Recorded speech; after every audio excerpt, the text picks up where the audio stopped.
اعوذ باللہ من الشیطان الرجیم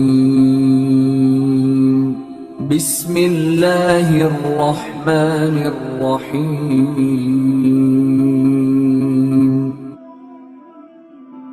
اب اگلا سوال یہ ہوا کہ کسی کافر کے لیے، پہلے یہاں میں نے بیان کے اندر ذکر کیا تھا، اب میں ریکارڈ بھی کروا دوں اس کو، کہ کسی کافر کے لیے مغفرت کی دعا کرنا، دعائے بخشش کرنا کسی کافر کے لیے آیا جائز ہے؟ کسی کافر کو کہنا جب وہ فوت ہو گیا ہو، وہ چلا گیا ہو، وہ ہلاک ہو گیا ہو، کہنا کہ ریسٹ ان پیس، یعنی جنت میں اس کو آرام ملے، وہ خوشی سے رہے، وہ راحت کے ساتھ رہے، تو کیا کسی کافر کے لیے دعائے بخشش اور مغفرت کرنا کسی مسلمان کے لیے جائز ہے؟ تو سماعت فرمائیں، اس کا جواب یہ ہے کہ اللہ تبارک و تعالی نے قرآن مجید کی سورہ محمد آیت نمبر 34 اور پارہ نمبر 26 کے اندر ارشاد فرمایا، ان الذین کفروا وصدوا عن سبیل اللہ ثم ماتوا وهم کفار فلن یغفر اللہ لهم۔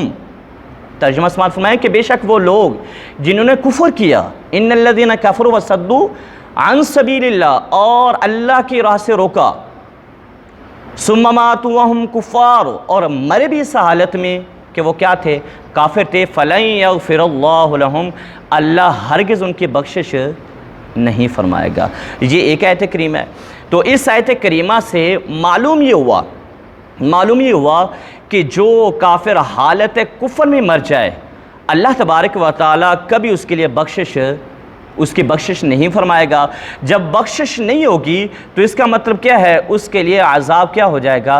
لازم ہو جائے گا۔ اور ایک اور آیت کریمہ کے اندر اللہ تبارک و تعالیٰ نے کیا فرمایا کہ ایک وہ شخص ہے جو کافر تو نہیں تھا، مسلمان تھا، لیکن پھر وہ کفر کی طرف چلا گیا، اب اسے مرتد کہتی ہیں، اور اس کے بارے میں کیا ہے؟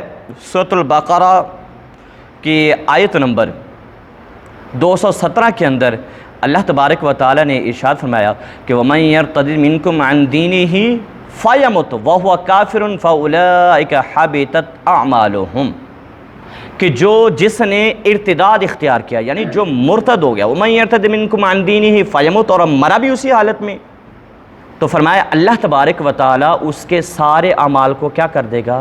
ضائع کر دے گا۔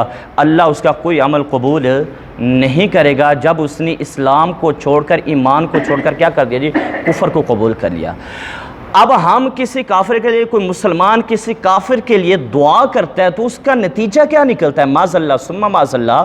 اب کسی کافر کے لیے کہنا ریسٹ ان پیس، کہ مغفرت کی دعا کرنا، اللہ اس کے ساتھ کیا کرے؟ بخشش کا معاملہ کرے، تو معاذ اللہ مطلب یہ بنتا ہے کہ اللہ تبارک و تعالی نے جو قرآن مجید میں فرمایا اللہ اس کی بخشش نہیں کرے گا، تو ایک مسلمان اس میں شک کر رہا ہے کہ اللہ تبارک و تعالیٰ کے کلام میں، اللہ رب العالمین کے قرآن مجید کے آیات بینات میں وہ شک کر رہا ہے۔ اور آپ کو پتہ ہے قرآن مجید کی نصوص قطعیہ کے اندر شک کرنا، قرآن مجید میں شک کرنا بندے کو کفر تک پہنچا دیتا ہے۔ تو معلوم یہ پڑا کسی غیر مسلم کے لیے دعائے بخشش اور مغفرت نہیں ہو سکتی۔ اب یہ کہنا ہے اس نے دنیا میں بڑے اچھے کام کیے، ہمارے مسلمان اس لیے بھی کیا ہو جاتے ہیں جی؟ نرم دل پڑ جاتی ہیں، یار اس نے بڑے اچھے کام کیے، بڑی انسانیت کی خدمت کی، سب کچھ کیا۔ بالکل اگر اس نے کیا ہو، لیکن اللہ تبارک و تعالیٰ نے اصول بنا دیا کہ جو صاحب ایمان نہیں ہے، جو کافر ہے، اللہ تبارک و تعالیٰ اس کی بخشش مشرک ہے نہیں کرے گا۔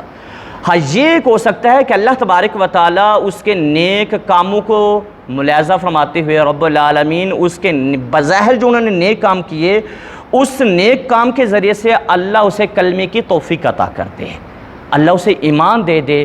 جب وہ ایمان کی حالت میں چلا جائے پھر اس کے لیے کیا ہے جی؟ دعائے بخشش و مغفرت جائز ہے۔ وگرنہ دنیا کے اندر جو کافر نیک کام کرتا ہے نا، اللہ رب العالمین اس کا اجر اسے دنیا ہی میں عطا کر دیتا ہے، چاہے وہ شہرت کی صورت کے اندر ہو، چاہے وہ مال و دولت کی صورت کے اندر ہو، چاہے وہ کسی اور صورت کے اندر ہو، لیکن حالت کفر میں اگر دنیا سے جائے گا تو آخرت میں اس کا کوئی حصہ وَمَا لَهُ مِن نَصِیب، اس کے لیے آخرت میں کوئی حصہ نہیں ہوگا۔ تو مسلمانوں کو خواہ ان کے ساتھ اس طرح کی بھلائیاں کہ اپنی ایمان کو خطرے میں ڈال لے، ہرگز بھی نہیں کرنی چاہیے۔